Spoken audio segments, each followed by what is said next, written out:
kan banyak pasti permasalahan di Bali utamanya, entah pelecehan seksual, kekerasan anak misalnya, kekerasan perempuan gitu misalnya. Biasanya apa sih yang seorang aktivis ini lakukan? Wih, banyak banget PR kita, banyak banget. Kita tidak bergerak sendiri ya. Ada LBH Bali, ada LBH Apik, ada P2TP2A, ada Satgas kalau Denpasar ya, ada Satgas di masing-masing desa. Ini tujuannya apa? Karena biasanya kejadian itu kan di desa yang lebih tahu gitu loh. Kemana dia harus melapor kalau ada kejadian. Nah, ini bukan kebetulan sih. Ya, saya dipercaya juga duduk di P2TP2A, ada di Forum Komunikasi Puspa juga untuk Denpasar. Bergerak di bidang pemberdayaan perempuan dan anak juga, pemerhati anak juga. Nah, ada 33 anak kalau tidak salah di LP anak di Karangasem. Itu belum ingkrah putusannya. Nah, mungkin kita akan menjenguk mereka, teman-teman dari Grasa juga, dari Puspa, dari P2TP2A, dari teman-teman yang lain juga akan menjenguk mereka seperti apa. Bahkan yang sekarang, tapi untungnya tidak ditahan, yang kemarin lempar Di mobil itu loh, yang di Sukawati. Itu kan sudah ditangkap anaknya. Nah, dikenain wajib lapor. Nah, seperti apa kita menyikapi itu kita carikan solusi yang terbaik. Ini perlu kita dampingi.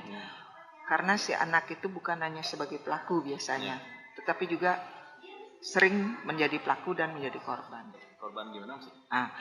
Anak-anak itu sebagai pelaku ya. Tetapi pasti. Kenapa dia jadi pelaku?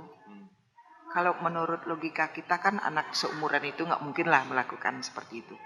Berarti ada sesuatu di sini. Apa? Nah, itu yang kita harus ada teman-teman psikolog yang mendampingi biar dia mau cerita ada apa. Mungkin di memorinya pernah terjadi sesuatu sehingga ia melakukan seperti itu. Dia kan korban jadinya. Pelaku sekaligus korban. Kita anggap anak-anak itu tidak gila, tidak ada trauma dan sebagainya. Mereka melakukan itu dengan kesadaran penuh. Berarti kan bisa dihukum ya, tetapi itu pengadilannya akan tertutup, tidak terbuka. Jadi, dan sekali lagi kalau korban ini masih anak-anak, media tidak boleh mengekspos nama, alamat, apapun itu identitas si anak, tidak boleh. Jadi harus dengan namanya inisial gitu. Tidak boleh mengatakan si A, si B dengan nama lengkapnya, alamat lengkap dan sebagainya. Wajah pun disembunyikan. Wajah pun harus di-blur, tidak boleh diperlihatkan. Biar ini tidak menimbulkan trauma di masa depannya nanti itu. Kalau tadi dia sebagai pelaku, sekarang nih korban murni, dia sebagai dieksploitasi. Eksploitasi untuk mencari uang. Iya. Contohnya misalnya disuruh bekerja atau kalau sekarang nih yang trennya kan sekarang anak-anak itu dijadikan artis supaya untuk bisa menghasilkan uang. Nah, itu kalau menurut kakak itu eksploitasi kah atau tidak? Nah, ini terjadi kontra di sini ya. Yang disebut dengan eksploitasi anak, menyuruh anak-anak itu punya hak loh. Ya, ada 33 anak. Tahu salah satunya hak mendapatkan pendidikan, hak mendapatkan hidup, akte juga kelahiran, identitas, itu juga termasuk hak anak kan seperti itu. Nah, hak anak itu kalau tidak umur wajib belajar itu 13 tahun kan? Ya berarti sampai SMA 17 tahun lah boleh dikatakan. Itu anak-anak itu harus dalam dunia pendidikan. Jangan dieksploitasi untuk mencari uang. Nah, itu kan sudah ada masuk di Undang-Undang 23 tentang perlindungan anak. Nah, tetapi kan kalau yang tadi misalnya anak-anak artis gitu misalnya ya biar mendapatkan pundi-pundi uang, kalau boleh dikatakan eksploitasi ya eksploitasi, tetapi kita lihat pendidikannya kan mereka tetap dengan homeschooling barangkali ya, kemudian mereka bermain juga dikasih, jadi waktunya antara artis misalnya syuting atau apa itu ada sudah di minute lah, mereka kan punya manajer, sudah diatur namanya anak-anak masa bermainnya kan harus jangan hilang ya, pokoknya masa bermainnya harus ada. Makanya jangankan yang jadi artis, anak-anak yang tidak dieksploitasi pun dieksploitasi apa? Dicarikan guru privat sama orang tuanya. Tidak ada waktu untuk bermain. Itu eksploitasi juga. Apalagi sekarang ya. Apa namanya? Sekarang kan masih TK pun sudah les katanya. Nah, itu dia. Padahal aturannya kan TK itu di sekolah TK tidak boleh diajarkan berhitung, tidak boleh diajarkan membaca. Tetapi kontra lagi di SD baru penerimaan SD harus bisa baca, harus bisa hitung. Nah ini kemana? Saya udah pernah nanya sama ketua IGTK, kan tidak boleh di TK ngajarin tulis, baca tulis. Tapi kalau tidak mereka ngajarin, mereka tidak ada yang nerima di SD. Nah kan serba susah mereka. Ini yang aturan yang tidak punya sanksinya, masih abu-abu. Ini kalau sudah ditegakkan memang di TK tidak boleh baca hitung, ya di SD jangan dituntut baru masuk. Ada seleksi tertulis kan, harus bisa nulis, harus bisa ngitung. Itu jangan dong ada itu. Mudah-mudahan Mas Menteri bisa melihat, bisa nonton kali ya Mas Menterinya, bahwa terjadi seperti itu di tingkat pendidikan dasar. Iya, takutnya nanti mereka kalau sudah ini kelas 6 SD udah bosan belajar gitu. Bosan, nggak usah dijejali anak SD itu les gitu. Saya punya anak mau apa silahkan belajar, ada waktunya. Dia yang nanti akan bawa. Dapat matematika 4 belum tentu hidupnya dia akan berkutik dengan matematika aja di kehidupan depan. Ya siapa tahu olahraganya bagus, seninya bagus kan gitu. Berprestasi tidak hanya akademis saja, prestasinya kan otak kiri otak kanan berbeda. Terjadi banyak kenakalan pada anak-anak, kekerasan pada anak-anak. Banyak sekali kasus terjadi pada anak-anak. Kemarin juga di luar Bali ini ya, kakak kelasnya kelas 4 SD memperkosa adik kelasnya kelas 2 SD. Apa umur segitu sudah mulai ini ya? Akil balik gitu ya. Nah, itu dari mana? Itu yang perlu kita tahu lebih dalam, karena apa? Anak-anak itu kalau kita ngomong, dia bukan sebagai anak pendengar. Anak-anak itu adalah anak peniru.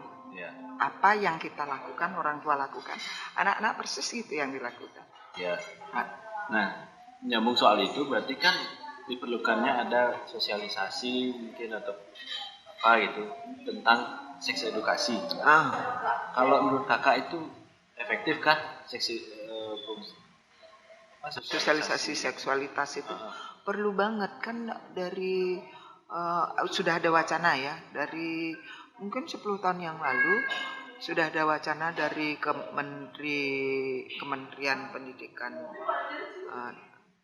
Dasar, perlu ada kurikulum tentang seks edukasi di sekolah-sekolah, karena seks ini sekarang bukan masalah tabu. Bahkan saya punya teman psikolog, kalau kita memberi sosialisasi ke anak-anak SD, anak-anak TK SD, kita nggak nutupi lagi, tidak menggunakan contoh-contoh.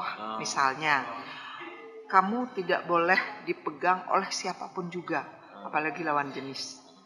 Susu, tengkuk, pantat. Yang ada 5 titik kalau tidak salah, yang orang lain tidak berhak memegang, menyentuh. Orang tua pun, apalagi bapak, tidak boleh. Kita langsung ngomong gitu.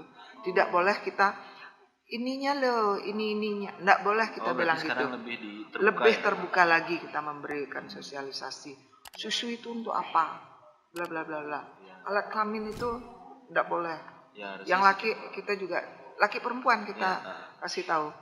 Jangan menggunakan kode-kode lagi, langsung bahwa alat kelamin perempuan itu seperti ini, alat kelamin laki itu seperti ini. Kalau seperti ini akan terjadi pembuahan, jadi tidak boleh melakukan itu. Ya, jangan ditutup-tutupi.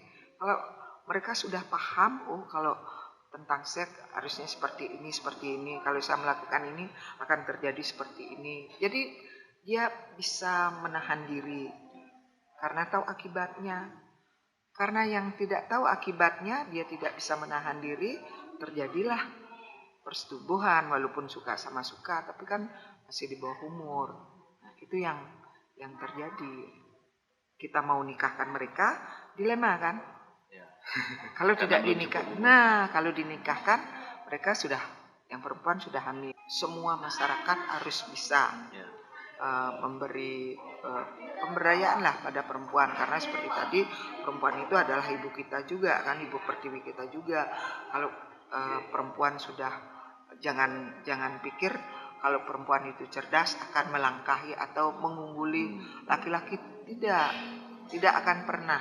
Apalagi di Bali tetap walaupun yang laki mengerjakan tugas rumah tangga, yang perempuan cari nafkah, tetap laki-laki itu adalah kepala keluarga. Yang terdaftar di Banjar tetap yang laki, tidak ada yang perempuan kan itu. Nah itu makanya harus tetap diberikan